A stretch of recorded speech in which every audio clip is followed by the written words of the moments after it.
everybody, happy Sunday. I hope that wherever you are and whatever you are doing, you are having an amazing weekend. There was so much to talk about in the chicken and garden update today, so if you haven't gone and watched it, go and watch it now, especially if you are of a gardening fanatic kind of mindset like yours truly. There's so much I'm excited to tell you about, and I actually recorded it twice. Once just audio only, and then I realised I hadn't turned on the camera. It's been a long day. Anyway, that's not why we are talking today. We are talking about our Sunday musing. Thanks to those of you last week who chimed in about the politics and whether we can trust politicians to make choices that are smart for all of us into the future and smart for EVs. It's very telling. There's not a lot of trust aimed towards politicians, and rightly so, I feel. Anyway, today's topic is kind of a bit of a left turn off into a separate little route, specifically because we're talking about city planning and we're talking about encouraging more people to get on their bikes, to leave their cars at home, to walk, to use alternative forms of transport. And today I have a very simple question for you. Do our cities need to be planned differently so that we have separate cycle tracks, so that we have separate roads for local traffic, so that, you know, we relegate big rigs to certain roads and we ban them from going down city streets? Now, that does happen in certain parts of the world. You've got, obviously, congestion charging in Europe is very popular. It's starting to come into effect over here. There was talk a couple of weeks ago about Highway 26 here in Portland, whether that was maybe going to become a congestion charged road so that you had to pay to use it at certain times of the day. Very interesting concept. I know that a lot of people would be upset about that, especially Em, who actually uses that to get here to the house. But I want to focus particularly on different use patterns. So in Europe, especially in the Netherlands, it's very common to see cycle routes and vehicle routes separate. So you have a separate cycleway just for cyclists. Sometimes they follow the same path, but they're separated by a really nice either furniture, street furniture, like concrete bollards, or they're separated by a bit of green so that you can safely cycle on your cycleway and not have to worry about traffic. When you come to an intersection where you're going to cross over the path of a car, there's a special cycle crossing that you can use and you have priority.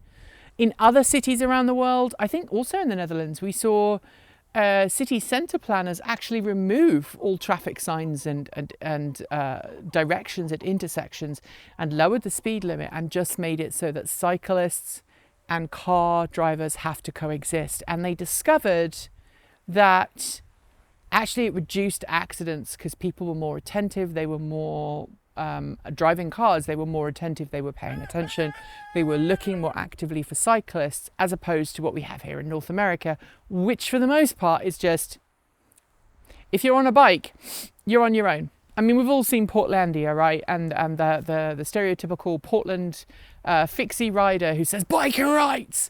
That's kind of really what it's like in the real world. If you ride a bicycle in Portland on the roads, you have to be a bit of a hard ass to do it. The same in London, where I went to music college and I used to cycle every day in London. And I developed that kind of bulletproof mentality, even though I was vulnerable as a road user, just being super hyper aware of everything around me and making sure I rode really defensively. I also had at that point the fact that I was only in my early 20s and I was very fit and I could cycle 25, 30 miles an hour, no problem. And actually the only major bicycle crash I had in London when I was at music college was because I was going too fast and I took a corner a bit weirdly. And there's a car going up the road, very weirdly. It's an Ionic, which is a bit weird that someone is here and they're coming in with an Ionic. Anyway, I'm going to ignore that. Hello, Ionic driver. I think it's actually a delivery driver. I think it's a delivery driver who's actually stopping to deliver stuff, which is cool, right? the fact that we're here and we're talking and there's somebody comes up in an Ioniq and delivers stuff. I feel like I should offer them a charge. Anyway, removing the pressure from forcing people onto city streets as a cyclist and giving them separate routes could actually be beneficial to everybody. Removing the demands on city centres to accommodate big trucks, actually moving the trucks to different areas, and then using last mile delivery solutions. Much better as a solution. Thank you so much. Thanks. Have a good one. Oh no, you're good. Nice Ioniq. I was right. It was a delivery driver. Isn't that cool? I have a friend who does gig economy stuff in a Chevy Bolt. Hi, Kia. So it's really nice to see people using electric vehicles for delivery services. That was something that unfortunately we had to get from the mighty evil empire that it is Amazon, but at least it was delivered by an EV. I know they do a lot of EV deliveries in the area. So there it goes, back down the road again. Anyway, where was I? So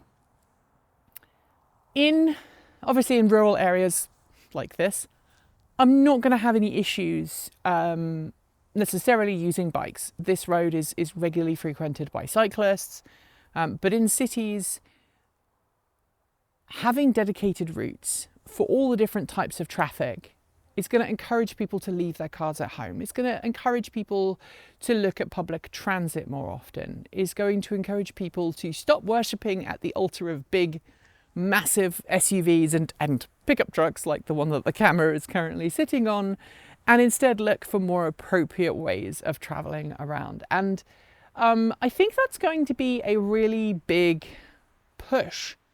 If we want to decarbonize our transportation, we need to start turning streets that were previously focused on electric vehicles, on cars only, and actually move them towards just electric vehicles or just e-bikes or just foot traffic. We're already starting to see it, but it's not happening at a fast enough pace.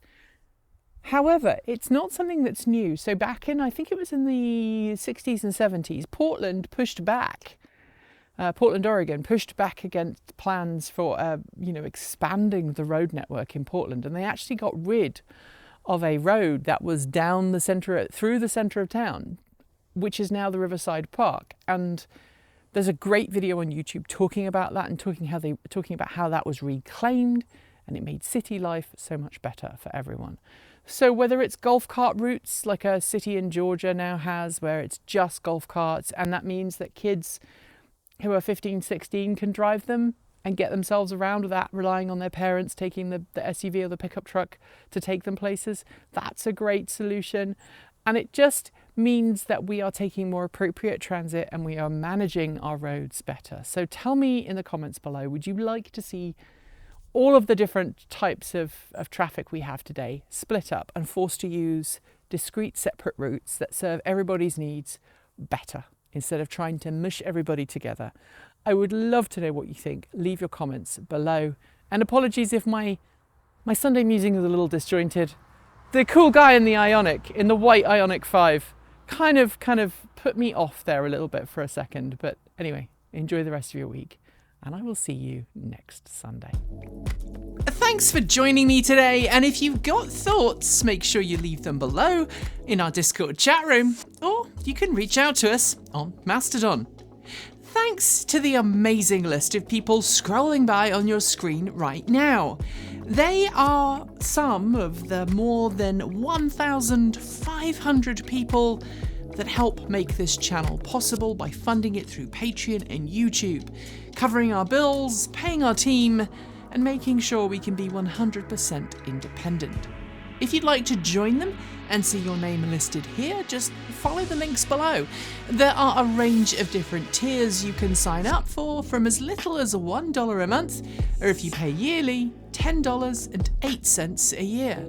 A massive welcome to our newest supporters, Ralph Koenig, Mr. Eldritch, Dwayne Adiger, and Corey Singletray. To join our list and get your shout out, become a paid Patreon member for your week of fame. If you'd like to support us with a one-off donation, you'll also find links below to make Ko-fi and Bitcoin donations, and we even have an old-fashioned PO box you can reach us at. The address is listed below. And of course, if you're in need of some swag, you'll find our swag store link in the down below as well. This month, we are celebrating Wrangling EV FUD with a fantastic t-shirt design by our in-house artist and animator, Erin. Get yours today by heading to our Redbubble store. We've got some great content coming up, so make sure you're subscribed on PeerTube or YouTube, and we'll see you soon. We make new videos every Monday, Wednesday, Friday, Saturday, and Sunday. If you want more, the mighty algorithm thinks you'll like this video, but we also think that this one is well worth a look. See you soon, and as always, keep evolving.